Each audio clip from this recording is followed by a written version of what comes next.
Karmen noslarimizni ko'rishlari mumkin o'rtoqlar. Xitoyda emas, bu o'zimizning O'zbekistonda bo'lyapti. Manzilimiz Farg'ona viloyati Quva tumani Shredder savxozining o'zida, Shredderda sentrida joylashgan mana o'rtoqlar. Ko'rishlari mumkin.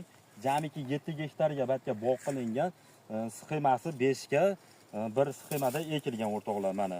Bu noslarimizni xudo xolasa ko'chatlarni kuziga noyabr oyiga tayyorlab qo'yganmiz. Aloqaga chiqaverasizlar. Dastavka xizmatlarimiz barcha viloyatlarga bor. Bog' qilishlaringni tavsiya etamiz mana o'rtoqlar. Hali beri bu pishilgan yo'q. Deyarli holatda turibdi mana. Bemalol aloqaga chiqaverasizlar. Bog' qilishlaringni tavsiya qilaman o'rtoqlar. Mana holatlariga bittadan o'zlaring baho berib qo'yasizlar. Videolarimiz yoqayotgan bo'lsa, bittadan like va podpiska bosib qo'yishni unutmaysizlar do'stlar. Biz yo'qotib qo'ymaslik uchun. Mana bitta o'pchi ko'rsatib yuboring mana. Hamma tupida mana mevasi bor o'rtoqlar, mana ko'ryapsizlarmi? Sog' bo'linglar, salomat bo'linglar, bizni kuzatishda davom etinglar.